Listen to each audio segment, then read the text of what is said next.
The sun hung low over Joint Base Harlan like a reluctant witness, casting long shadows across the tarmac where cargo planes idled like weary beasts. Elena stepped off the unmarked transport in faded jeans and a threadbare jacket, her duffel slung over one shoulder, blending into the shuffle of support staff and fresh faces.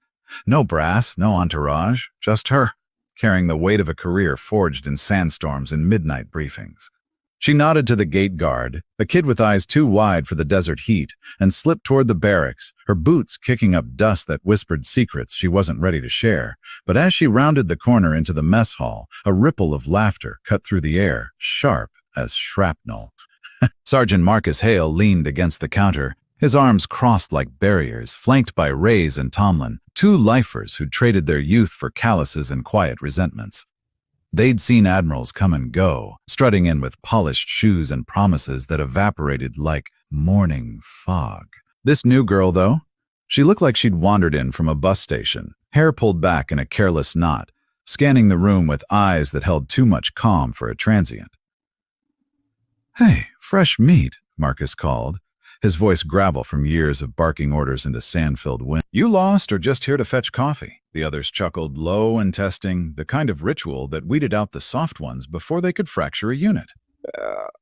Elena met his gaze, not flinching, and slid her tray forward. "Just hungry," she said simply, her tone even as the horizon. Little did they know that tray held more than rations. By evening, the game had escalated as these things do when boredom meets old wounds. Marcus cornered her in the motor pool, where engines hummed like distant thunder, and the air smelled of oil and unspoken grudges. "Think you're tough, huh?" Skipping the welcome committee, he tossed a wrench her way, expecting her to fumble, to prove she was just another civilian playing at soldier. Reyes and Tomlin watched from the shadows, their smirks hiding the ache of deployments that had stolen brothers and left them hollow.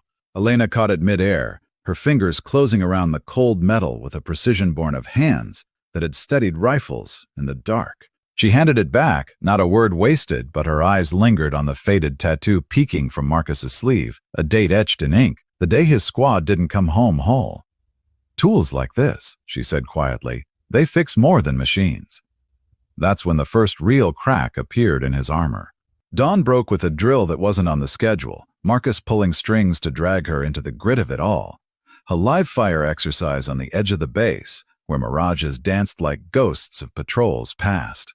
"Show us what you've got, newbie," he growled, shoving a vest her way, the weight of it a silent dare. The team moved out in convoy, dust devils swirling around Humvees that groaned under the load of forgotten maintenance. Elena rode shotgun, silent as the rifle across her lap, noting the way Reyes gripped the wheel too tight, knuckles white with memories of wide that waited like buried lies. As they hit the range, shots cracking like accusations, she didn't posture or prove, just adjusted a sight on Tomlin's M4 with a murmur about windage, her touch steady as a heartbeat in the chaos.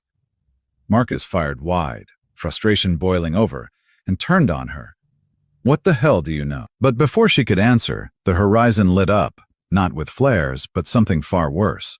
The explosion ripped through the scrub like a scream held too long, a forgotten ordnance cache igniting from a stray round, flames clawing at the sky and sending shrapnel singing through the air. The convoy scattered, Reyes yelling into the radio as static swallowed his words, Tomlin frozen beside a smoldering tire. Marcus dove for cover, dragging Elena down with him, his hand rough on her arm.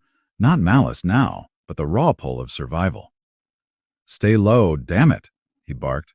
But she was already moving, low crawling toward the heart of it, her jacket shedding dust like old skin.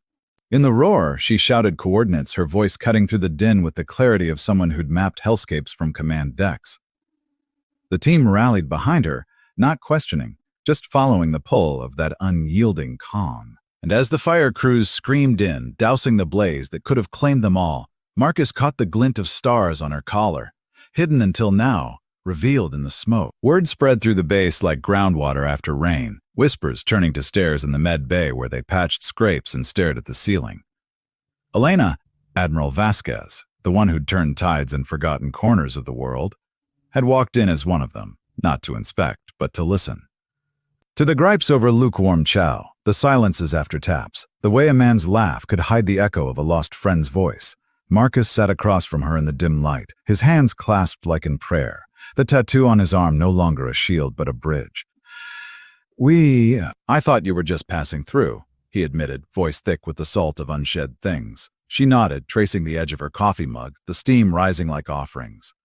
I was, to see what home looks like when the flags come down. Reyes and Tomlin hovered nearby, their postures softening, the barriers crumbling into something like kinship.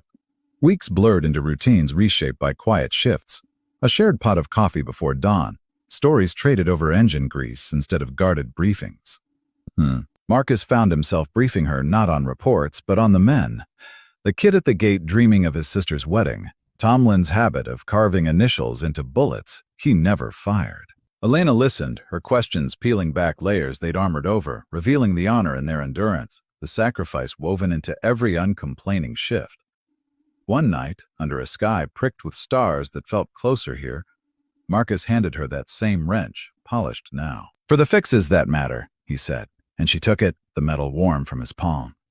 In that exchange, redemption bloomed not in grand gestures, but in the dignity of being seen, truly seen, for the battles fought in the spaces between orders. As her tenure drew to a close, the base felt less like a outpost and more like a hearth. Fires banked against the cold winds of change. Elena stood at the tarmac again, duffel light now. The team gathered not in formation, but in loose circle, hands shoved in pockets against the chill. Marcus stepped forward last, his eyes meeting hers with a respect earned in firelight and fault lines.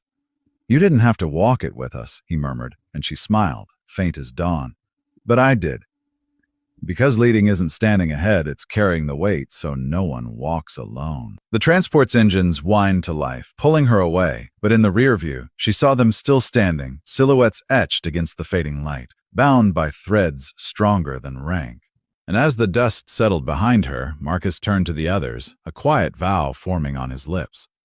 To honor what she'd shown them, in every step forward they took without her,